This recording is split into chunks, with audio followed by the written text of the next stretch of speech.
Welcome to Gabon Calling with me, Christina Devina Lasson.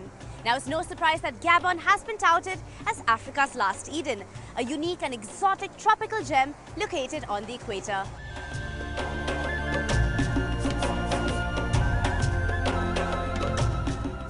It's also one of the most progressive and traveler-friendly destinations in the region, and we've explored the best it has to offer. Take a look.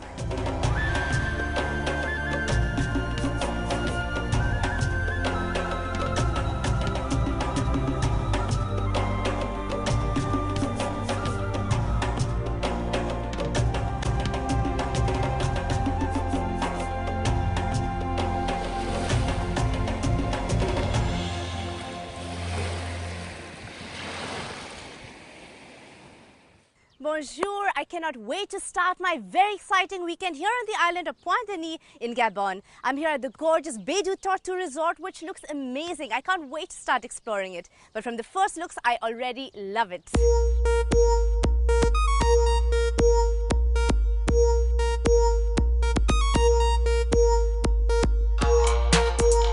Pointe-Denis lies on a peninsula between the Atlantic Ocean and the Gabon estuary, across which boats sail to Libreville.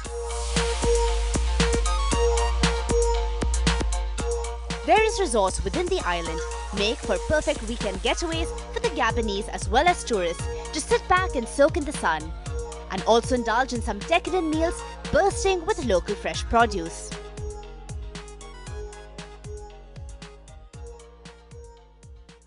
Now, I've been told that Gabon is the land of a very unique species of the swimming hippo. So I'm off to try to get a glimpse of this majestic animal in its natural habitat.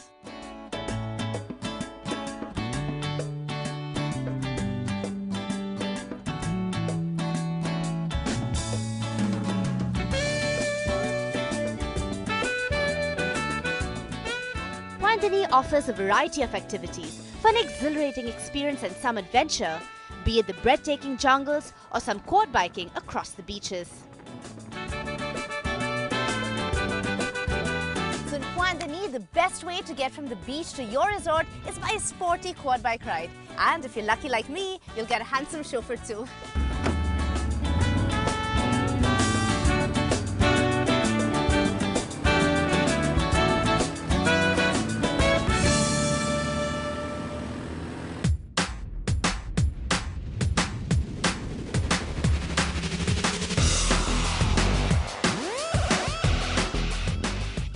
Pointe-Denis flaunts its forests and beaches in all its glory.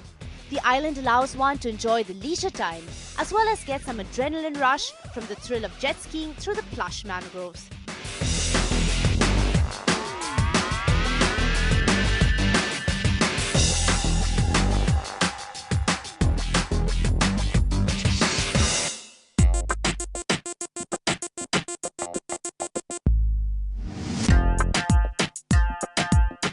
Gabon is home to rich wildlife forests, with 13 national parks housing unique species like the swimming hippos and over 700 species of birds. Gabon is a land of exciting getaways. Now, over 80% of Gabon's terrain is covered by forests, which is home to wildlife reserves, national parks and much more. According to experts, Gabon is home to the largest number of gorillas in the African continent. The dense national parks have a variety of distinctive trees with many medicinal properties that are sure to cure various ailments. I'm off to meet Professor Lee White, who is the director of the National Park Agency, who's going to tell me all about the importance of Gabon's amazing natural resources. Professor White, thank you so much for joining us today, and thank you for having us here. You're welcome. So, Professor, let's start with talking about the National Parks Agency. If you can just give us an overview of what falls under your jurisdiction. We manage Gabon's 13 national parks, which cover 11% of Gabon's land area. We manage another 15 wildlife reserves, so that brings the protected areas up to about 21% of the land. Wow. Just this year, the President created a system of marine parks, 20 new marine parks covering 26% of our ocean territory. So we manage this system of about 50 protected areas. If you can give us an overview of where things stand right now with wildlife preservation. So we've invested hugely over the last 7 or 8 years in developing the National Parks Agency into an agency, a paramilitary agency, able to fight the elephant poaching that we suffer, mostly cross-border elephant poaching, the pirate fishing boats that come in to steal the fish from our oceans, and now fighting against illegal forestry.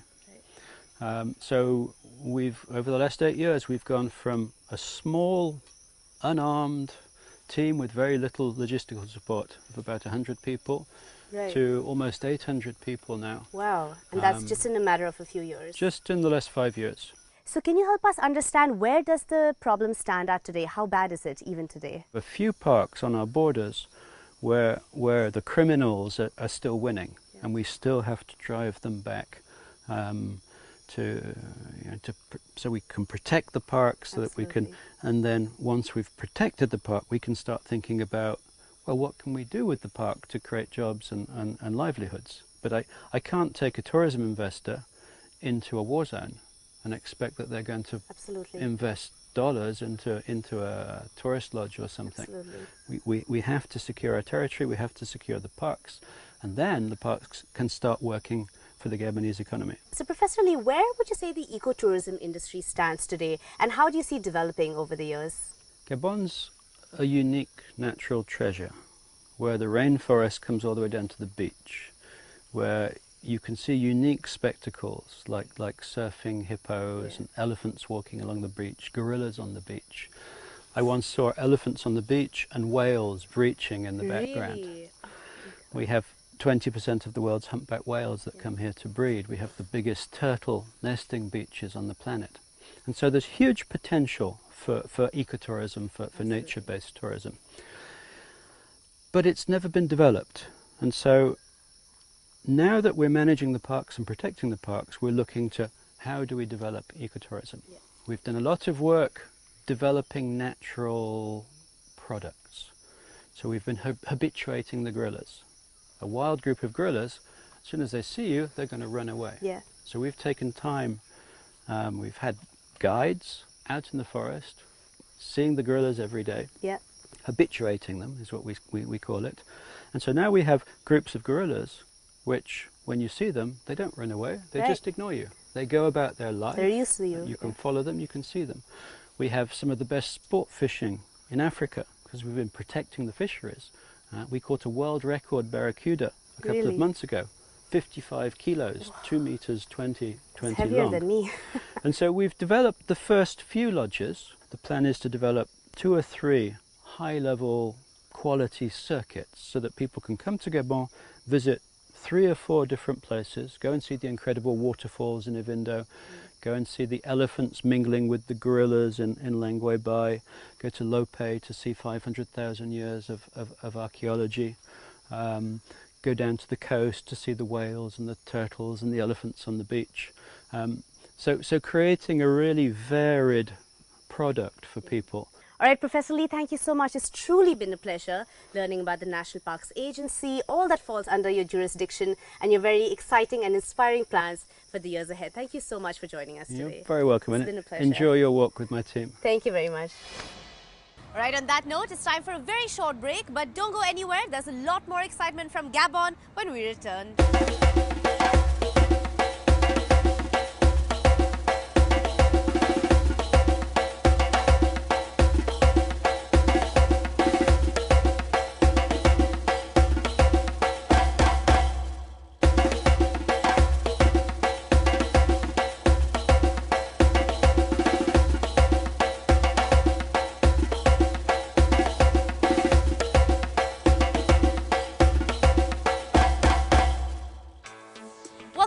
Gabon Calling.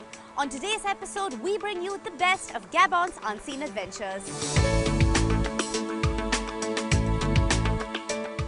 In spite of being amongst the top league African countries with high Human Development Index, the population of over 2 million people is still threatened by a few life-risking and life-taking ailments like cancer, dengue and yellow fever. On remercie également nos fournisseurs officiels, notamment Sport, qui a permis à près de 16... To promote and support causes like treatment of cervical and breast cancer, over 15,000 athletes and citizens participated in the 10-kilometer, 21-kilometer and 42-kilometer at the Ola Marathon du Gabon, held in the capital city of Libreville.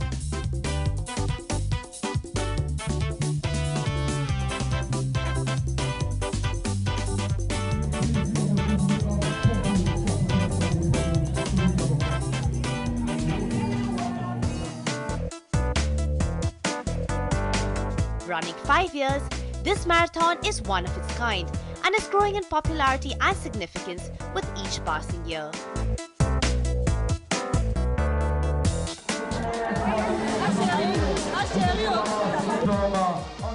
The President and the First Lady of the Republic of Gabon flagged off the marathon, proceeds of which go into supporting the charity of breast and cervical cancer.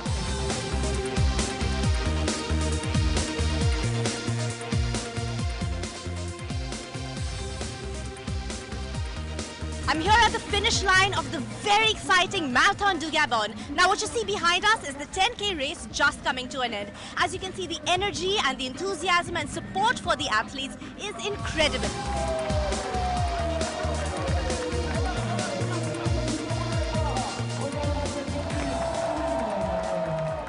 Congratulations, you've just finished your leg of the marathon. How was it? What was the experience like? I think it represents true spirit of Olam in economic zone, which is about patience, about endurance, about training, about really making it happen. It's not about winning, it's about the hard work. Yeah. So I think when we do this, it reminds of our spirit. It's an exciting feeling. Absolutely. And now this is the 5th marathon of its kind. How has it grown and gotten bigger and better over the years? I think every year we see the number of people participating going up. Last year it was 12,000, this year is about 15,000. And people had to refuse registrations. Had they not refused, it would have been probably 18,000. So everybody's excited about it. This one event that reunites everybody. That everybody participates and have a fun in it. Yeah. Tell us about the participants. Are these people from all over the country? Are they specifically from Libreville? Who are the people taking part in the marathon? They're from all over the world. So within Gabon, they come from all parts of Gabon. Globally, a lot of people come from across the world. So it's an all-encompassing event. And this event is recognized by the International Federation. So it's a recognized marathon that happens here. Does the marathon change and get bigger every year? What is very interesting is that it's a movement who you can meet a lot of people, and you know, in Gabon we don't have a lot of events, so this kind of event is very nice, and people is happy for that. Well, from Swa, first of all, congratulations. You've just completed the 10-kilometer run. How was it? What was the experience like? It was tough. It's been a long year for me, so I arrived here not really prepared, and I guess it's okay the first few kilometers, but the last 2 are an absolute struggle, and it's very hot and very humid, so I'm glad I finished. And well, now being the largest investor in oil and gas in the country, really, can you tell us a little bit about the experience for international investors and the incentives that you have to come into Gabon and what it's like being part of the business community here in this country? We've had a long-lasting relationship with the state of Gabon. Perenco's been here for 25 years. We are today the largest oil and gas producer, as you said, and there's a great trust between the head of state, the governments, and the different players. So no, I think we need to establish a trust relationship, but once it's done, it's long-lasting and really good relationship. Just like Olam has done in the past few years, they're very large investors, so no, it's good. We are running for a cause. This whole marathon is about aiding the cause of AIDS and cancer that is there in the country. So the marathon is all about that. We feel part of Gabonese, and we love this place, and we get a lot of encouragement while running also. Tell us about the sentiment and the support that you see amongst the Indian community here in Gabon. People are very, very supportive, and we are supportive amongst ourselves also. We We have a very open community where we have friends from Indian community as well as from various nationalities. We all stay together, we party together, we work together. Food is integral to the ethos of any country, and Gabon is no different. We indulge in some traditional Gabonese food to satiate our taste buds with what they had to offer at the Ovima restaurant in Libreville's Life by Maina hub. This mango papaya salad with smoked chicken is delicious. It's so fresh, the flavors of the mango together with the roasted chicken blend perfectly. Delicious. So atanga butter is actually one of the most popular condiments here. It's a butter made with the flavoring of a local fruit called atanga, which is quite specific to the region. So let's see what it tastes like.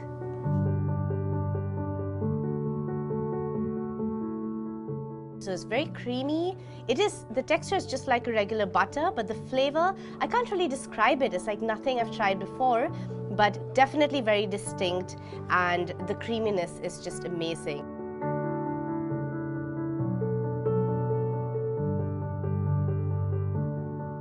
So what we have here is quite a traditional Gabonese dish. Is warthog, which is from the wild boar family, and what makes this dish very, very traditional and specific to the local cuisine is the sauce actually, which is odika sauce. It's kind of a chocolate, but not sweet really. It's a bitter chocolate. It's chocolate before the processing and before the sugar is added to it. That of course is plantain, is steamed plantain, which is very local, very popular in Gabon. So yeah, let's see what it tastes like.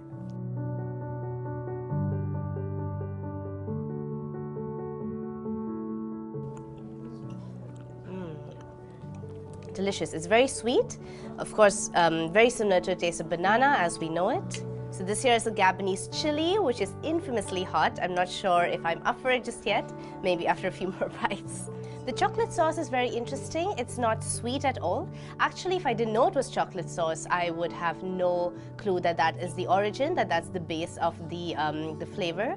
It's almost a little bit spicy actually, very interesting taste.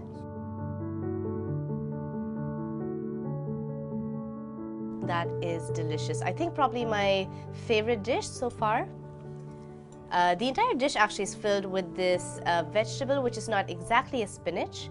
It's sort of a grass, a local grass. So it's really mixed in with the smoked fish, the broth along with it. Amazing, excellent. The smokiness of the fish is the main flavor that you can taste. I wouldn't call it spicy, but it's very, very flavorful. A little bit tangy, the sauce, but yeah, overall the flavors together, excellent, amazing.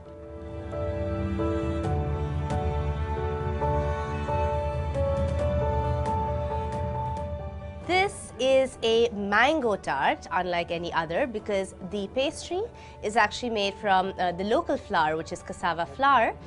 The mango is not too sweet actually, especially compared to the ones that we know from India, but the combination with the ice cream, which again, it's not exactly a vanilla flavor ice cream, it has a slight sweetness of its own, which is different from a traditional vanilla, with the mango, which is not sweet at all, is delicious. That was so delicious, but unfortunately with that bite, my Gabonese meal does come to an end for today, but I can't wait to explore more.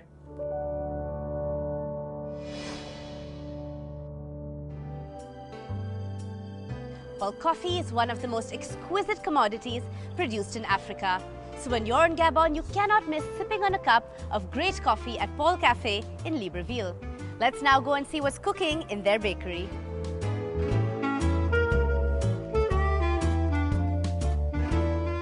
Paul is one of the most famous French cafe groups established in 1889. Their stores and delicacies exude a French way of living. The gourmet, sophistication, warmth and timeless ambience are not just a mood lifter but an indulgence in itself. Quality is at the heart of their products, sweet and savory, all crafted with precision. We start Paul in Gabon at September. We opened its first branch in Gabon It's the first tradition for the croissant and the bread. I think all the breads and the viennoiserie. This one, I'm sure it's the old people coming to smell this touch of the bread and how we cooking the croissant. And if you see here, all the pastry or the bakery is showing for the people, for the customer, how we prove, how we cook the croissant. It's perfect, amazing. I need to tell you, the first people coming is the Gabonian people. It's the people of the country. They like too much the pole. I told you, especially there are coming from French cultures. Also, we have the people visiting from outside, from here. You know, Paul, it's famous. All people, when coming to visit Gabon, should we visit Paul? They will search, where's Paul? You can't come to Gabon and not be amazed by the local handicrafts, especially traditional masks like this one, made of course from local wood. So why don't you go take a look around the wonderful artisan market right here in Libreville whilst I take my pick. Gabonese wood masks, popularly known as Puno Beauty, are hand-carved and painted in black and white or multicolour hues. The original nature of tribal art is reflected in the Puno masks with oriental beauty. The masks represent the spirit of ancestors and are commonly found throughout Western and Central Africa. The artisan market is a great tourist attraction in Libreville for everyone to go home with perfect memorabilia. Well, I hope you've enjoyed today's adventures in this land popularly known as Africa's Last Eden as much as I did. Here's a goodbye from all of us here in Gabon.